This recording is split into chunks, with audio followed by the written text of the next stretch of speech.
Hey, good evening and welcome to the Don't Tell Anyone podcast. This show is dedicated to revealing the insider techniques, hidden truths, and closely guarded secrets that top producers use but rarely share. So, in this podcast, we'll be uncovering all those secrets. And if you're a modern music producer looking forward to master your craft, navigate the industry, and discover your unique sound, then you've come to the right place. Each episode will provide you with crucial insights and tips that are essential for your growth and success. So, if you're ready to take your production skills to the next level, this podcast is for you. So, let's dive in. And we have our very first guest of the podcast, all the way from Salzburg, Austria. He has over 30 million digital streams. He has played festivals such as Electric Love, SOS, and ADE. He has played in shows in Italy, Germany, and Austria and USA. He's signed by Sony and Universal as a publishing artist and producer for different sessions for other artists. The brand Beatworks is evolving into drum and bass now, and he has also released his debut album in the April of 2024. And personally, he's one of the most humble and the most kindest guy you'll ever come across. And he's the most talented and the most insanely consistent artist that I've ever known.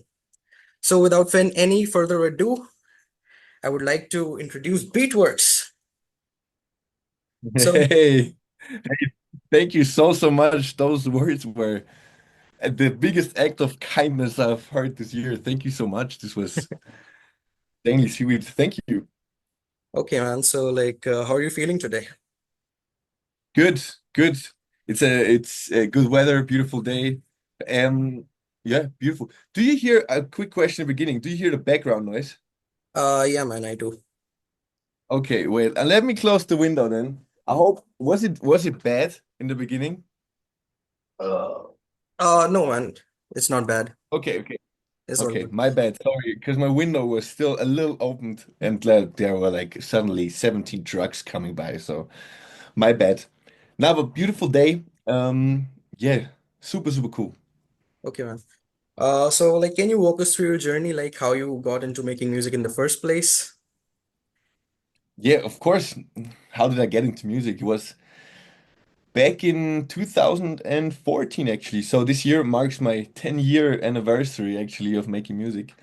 Oh, man, Um, that's Thank you. Thank you so much. But since I know you make music for a while already too, yeah, it just started 2014 with a good friend of mine, Emmanuel. Shout out Emmanuel here. Um, and yeah, we started to just as you know, as most people just mess around in FL Studio, like Mhm. yeah, I'll be honest here, like a correct version, just like messing around and then getting into it, and just switching to Logic then, did like a producing school for the basics of Logic, and yeah, that was the start of the whole journey. Oh, man, that is really sick. So, what are like some of your other hobbies beside like making music? Like, what else do you like Yeah, doing? like I mean, me personally, and maybe that's because I grew up like this, but my family had a huge influence on me on that when it comes to this, is sports in general. I love to do sports. I need to do sports. It's like the that thing besides of music that balances me Hmm. from all the busyness, from all the things that are going on. It's always good to yeah, just balance out with sports. So I love to do actually. I played football or soccer for Hmm. a long time, and now I started to do powerlifting. So right now I'm like bench pressing and stuff, and this is where I'm like competing and stuff as well because I just love to do that. Man, that is really sick. Man, how did like your album Ethereality come to being? Like, can you walk us through your story behind your album? Of course, of course. I mean, the beautiful thing is ETH reality. I mean, if you as an artist, I'm sure you know this feeling, but you're always thinking of, okay, what's the next step? What do you do? And I thought about making an album for ages, if I'm gonna be honest. Like I remember talking with God Mode with Mickey, Hmm. that you know. I think like 5 years ago, like someday I want to do an album. Like someday I want to do just produce an album or just express myself. And I was like, okay, in November, so like nearly a year ago. I was sitting on a table with a friend of mine, and I was like, "What's the next step for Beatworks? Where does Beatworks go?" And I was like, "Okay." I think now is the time to do a little bit of a rebrand. It's seeable right now, as you said, like venturing into drum and bass right now, and that's just the focus, playing more shows and all of this. So I was just, okay, the next step is to just introduce it or like tell the story about myself with ETH Reality. Since ETH Reality, like the whole album has like a the story of the album is basically like my upbringing and the people I got to know, like either the music scene, the people that inspired me, that formed me. There is actually the last track on the album. What's really special to me is a track that's dedicated to my mom, and it has the name of my mom. And yeah, the album has a lot of different influences in there, and yeah, just wanted to express myself and start the new Beatworks direction. And that is really amazing, man. My favorite track from the album is Choose You. Oh, thanks. And John with John Kroon, he's Yeah, yeah, crazy. of course, man. Yeah. So Thank you so like, much. man, who are your like current favorite artists in the scene, like the hottest artists in the scene right now? Bro, such a good question because there's so many good ones. But I try to hold it down to just a few. But I definitely definitely DJ Snake and Martin Garrix. Those will always be in there. Hmm. Because they just formed me so much when I started to make music. And and I'm gonna try to keep it at three. So it's difficult. I have so many influences. Like it could even be, it's that sounds funny, but it could be a Chris Brown as, as an R&B artist. But on the other side, it could be Headaches or Jason Status as drum and bass influence, or the Chainsmokers. But as of right now, what I'm listening to a lot, I think the biggest influence is yeah, drum and bass artists, and actually someone that's like a local one here Hmm. that just yeah puts gives me always like a special, how can I say, it inspires me crazily because this guy is such a good artist. I mean, we have two really good ones that I think about. That's number one, Dan Lee and Rage Mode that are from Salzburg, so Hmm. represent. But yeah, those two artists are inspiring me a lot, I have to say. So I kept it at four. It's didn't be free. Sorry, sorry about this. But yeah, those. That is sick, man. My next question is like, what do you feel is essential for artists? Like, do putting out singles matter more, or like, do they have to put albums? Like, what should artists focus on? Like, putting out EPs, singles, or albums? Like, what is better? That's a good question. And I'm not like, I think you can never know because whenever you make art, it's art and whatever, it's like your baby. You make the like work on this baby for let's say 3 months until you put it out and then you give it to the world, right? And the world decides what it does with it. The world either makes it a hit, the world maybe doesn't, or it's just like a cool track in your discography and it explodes in 3 years, can be as well. So I think it is all about like just giving the people something authentic from you, music you think describes you as an artist the best. But on the other side, I think if you want to build up a catalog, singles is smart. Singles is super smart to have like that consistent output, right? So you always have like every month and the people get like the tunes into the release radar and stuff on Spotify. It's always good for the people to see that you put something out. So I think it's just singles for the beginning is always good. Okay, man. So, like, there's one more question. Do you think like having better sample packs equate to making better music? I'm a switch it a little bit. Better samples definitely go even with making better music because I think sample selection is such a huge point when it comes to how either crispy your drums sound, how crispy your sounds sound. It's always like about how and every mixing engineer, since I like had the honor to mix a bunch of different genres already for people,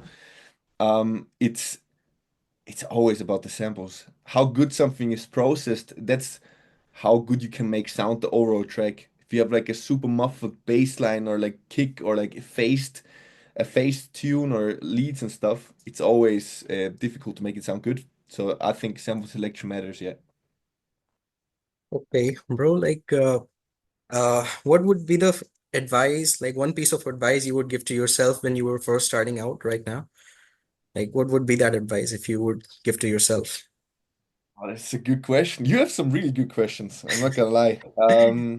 Let me. I think I have one thing that that I think is always good, and I would tell my little self is always keep believing in yourself even when it's hard. It's gonna come like you visualize it, because that's what happened so far. And as far as I'm super big on, we talked about it already, but the visualizing and everything, manifesting is something so big for me. And you have times where you just doubt yourself, and you're like, oh, this guy is making so much more better music, or is like playing so much more shows. But it's in music as an artist, it's always about like, okay, how do you express yourself, and how do you get the people, your fans, like always something they can feed on, let's say. So I think it's just little Rafi should keep pushing and just believe in his visions. I think that's it. That is amazing, man. So, like, what are your like goals for this year? What are you lo most looking forward to in 2024? And for 2024, for the next few months, I think it's like playing a lot more shows. Right now, I have like some really really cool shows going on with supporting my good friend and mentor Dan Lee on his tour, because he's doing a tour here in Austria, but playing some other shows too. So it's like there's always like this thing, like there is a huge Halloween party that's always fun. But besides of that, yes, some bass events, like just playing a lot, playing my new ideas that I'm making, that I'm producing, since drum bass is something that I can play live super good. Playing those live, and yeah, just getting it out to the people, and just playing a lot more shows. That's something I really look forward to see the faces that listen to the music. So, man, my next question is like, what is the hottest genre in the scene right now, according to The you? hottest, Yeah, the hottest I music think, genre. I'll make it short and quick, but I think it's drum and bass. I didn't believe it first as well when it came up. Uh-huh. I needed a bit, but yeah, the influence is surreal, and the genre is so much. I went into the culture and like tried to just learn about it, where the origins come from, like since when the genre, like how the genre developed over the years and everything. And I think the most impact, of course, with Jason Status and Headaches and stuff, you have like such big artists that, yeah, basically revolutioned the whole drum and bass scene. And I think this is like, especially here, and I think worldwide, something with dimension and some focus as well, with like that more dance drum and bass, Hmm. dance for drum and bass. I think that's something that has a really big impact at the moment, That is really sick, man. Drum and bass is really evolving. right? And Do yeah, you man. like to listen to drum and bass Yeah, man. yourself? Absolutely. Did- I love drum and bass. did- Cool. Someone like tell me like how did you get to play at Electric Love? Like it's such a big festival, right? Yeah, So man, yeah. like how did that come about? It's first of all, it's the biggest honor still to this day, and surreal to me that I had the honor, or I have the honor to play there, because it's such a, as you said, such a big festival that's still, though in my hometown, it's like 30 minutes driving from my place here. Surreal, and to be a part of it is a huge honor. And how did it came about? It was just the it was super beautiful, because you get like that call, you get a call from the booker, Hmm. and he basically says like, "Yo, hey, we checked out your stuff. We saw you, and yeah, you just talk to them, and then it's, I guess, with like having friends, they are in the Electric Love artists area already, and then just like, yeah, I think just maybe like spreading the word about, hey, okay, Beatworks is evolving as a brand, and then maybe being interesting, and them checking out the stuff. I can't say exactly how the way of finding me, let's say, was, but I guess just that, because it's local, it's always like people talking, and maybe social media. So yeah, what can I say? Just huge honor, surreal. Yeah, man. My next question is like, what are some of the do's and don'ts while playing a set? You know? Who's a good question. With do's and don'ts, I think what is something, there is no do's and don'ts if you start out, because you can't know besides if someone tells you. but what's super important is, of course, you learning the basics, how to play. It's always Mhm. important. How you make transitions, how what your style of playing is. There's always different styles. It's not everyone plays the same or everyone does the same transitions. Sounds funny, but it is like that. I had to learn this as well. And what's important is though that over the time, it's important to read the people or that you are able to read the people. Because if you play, you can play in front of 40,000 people and you play your set and the people are just going because it's not catching the crowd and you just have to sometimes analyze it, especially on main stages and stuff. I mean, I didn't have the honor yet to play it, but I saw it a lot and depends on what stages you play. It's always important to read the people and the crowd to a sense. Um, yeah, to hold them, to give them a great time, but still give your brand the standpoint of not switching. So if you're a drum and bass teacher, not playing house suddenly, you know. So it's like the mixture. You just learn to read the crowd, and I think dance is exactly that. Just like saying, okay, I have this set, and I'm gonna push this set through, even though that you see the people are just not enjoying it, or it's not working out, or you just like it's yeah stubborn going through it. I think it's since we as DJs have the huge honor to play for people. I think it's the least we can give back to the people to give them a great time, you know? So that's the do's and don'ts, I guess. Okay. So, man, what are like some of the challenges you face while making music, whether it be like working with people, whether it's like dealing with writer's block, or are there any other challenges that you face while making music? Yeah, you have always, I guess, challenges. It could be positive challenges, but still like a little bit more tricky challenges. As you said, writer's block is like a big thing we all have. It can be that you're in a session that you looked forward for. I had this in Amsterdam. Um, I was in a session. I looked forward to the session. I'm not gonna lie, like for 2 months, whenever it got like set up, and I came to the session and my head was like empty, and I was like just existing. So it was like super difficult for me to make something until like a certain point where it like clicked a bit. But writer's block is a real thing and it's okay. And I think it's just about all communicating. I mean, in the studio as well it feels uncomfortable, but you have to talk about it, especially if you're in there with people that don't know what's going on and maybe even think about, okay, is this me that's like just throwing him off and giving him like a bad vibe so he doesn't get inspired, but just to make sure, I think it's important to communicate that. But yeah, writer's block is a big thing. Writer's block can come and go, and at some points, I mean, of course, you can try to push through writer's block. Um, Sometimes it works, sometimes it don't. So it's just always about like learning about yourself. It just can I don't know, push through a writer's block.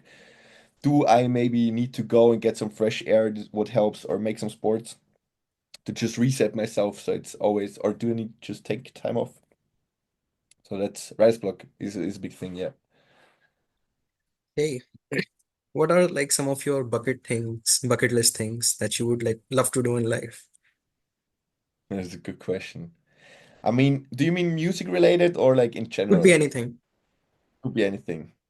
Okay. I mean, I'm gonna say my music thing first. My music thing is definitely because I have this big vision of um so God will, of course, but to have this that I have the honor to play such big shows or have people listening to my music and sooner or later make like or have an arena show in Salzburg. I have a stadium in mind here where I can just play my own headline show in an arena. Just yeah, to give that maybe even have this one for such a small ticket price or even for free, so people can just join. Um, to give something back to the crowd. This is a big vision for me and like a big goal. A lot of hard work still until then, but yeah, that's a big goal. Now, of course, the rebrand and everything as well, that just goes smoothly. And in life, I think it's just, yeah, holding my friends and family close and staying healthy. I think I learned about myself the last few years that is super important for me, like my friends and family. Because they center me. They always give me like that the calmness that I need. Especially my mom. My mom is a really special person when it comes to this, and yeah, it's still it's something that I learned, and I'm super thankful for to have this right now, but I don't take for granted. So yeah, I think it's just that's a big goal. Have like a family, of course, kids sooner or later, and yeah, just living that beautiful life and share those experience in music with my kids as well. Yeah, That's really sick, man. What are like some of your top five favorite tracks? Some music that you would like to share with your fans or something? Your top that's five a good. favorite tracks. Can I look at my Spotify real quick? Because I have a Sure. bunch. Okay, because there's such good tracks. As said, I listen to everything. If everyone says that, I'm listening to everything, but I really do. Like, could be drum and bass, could be something else. But what I really, really, really love at the moment is the Cientello remix from Sota and Kir Kirkadian. It's like from from Cameron Crook, the Matthews, Yeah, man. Cientello. I know, of course, The yes. Sota remix is fire. Um, and the new of Mala, the bass house artist. Yeah, yeah, He of is course. at the alter ego now, and he released 2 days ago. That's drum and bass as well. A Mhm. track called Simia. Okay. That one's fire too. So those two are like on my drum and bass wave, as said right now. So Hmm. those two are like some you should really check out. Those are ones that I would just check this Mala or alter ego tune out. You should, otherwise you're missing out. And of course, send me the new tune of Beatworks. Here's some some some own pushing Mala track. Nah, but for real, the new Mala track is cool, really cool. Oh man, that is really sick. So, like, if What's you had a yours? chance, what? What's yours? I mean, I know that you're asking me the question, but I'm just interested. What do you like? Which is your like favorite track at Bro, the moment? I'm into Latin stuff like Bad Bunny. Hmm. I mean, he's always good. He's a machine. Yeah, He's a of machine. course. Pick. It's like if you had the like chance to work with some of the biggest DJs in the world, like who would you pick? Of Can I just pick one or can I pick? No, I'm kidding. One, I guess, right? course, yeah.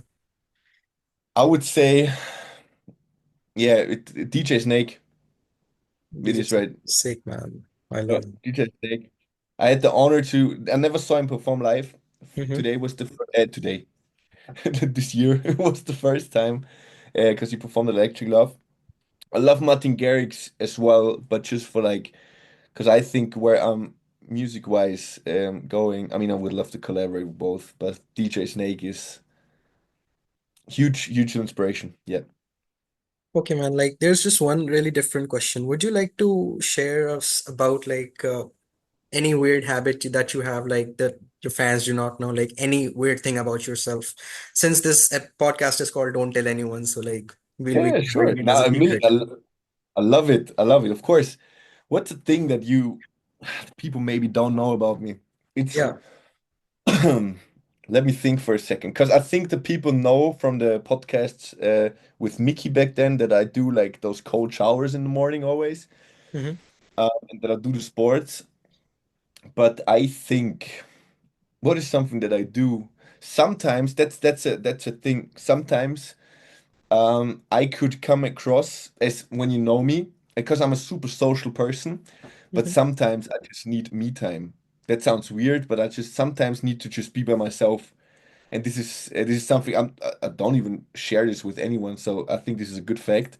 Um, but something I learned about myself this year, sometimes I just need time for myself. I think it's a normal thing, but I sometimes then be like, okay, if like my friends go out and stuff, maybe I'm gonna just be like, yo, today I would just stay home and make music, or like just take my time and just be with myself and go for a walk or something. Because sometimes I just needed to like get myself down again with all the stress levels and everything. So this is, I think, a fact about me that's not that known. Maybe something to get to know me a little bit better. Thank you so much, man. These were all the questions that I have for you. Thank you so much for joining this podcast. Hey, thank you for having me. It's a huge, huge honor to be on there. And it's the first episode, right? You said. Yeah, man. It's a huge honor to be the first episode on this, and I'm super pumped to see the other episodes. And everyone that's listening and viewing right now, thank you for viewing, and you should subscribe and you should follow Repeat. Repex. Sorry, everywhere on Instagram, on Spotify, because he has some serious bangers. And I love that someone in the scene is doing something like he does, making a podcast, just having the artists talk about their daily life and sharing everything about themselves. So that's super important, and I appreciate this, brother, really. Thank you so much, bro.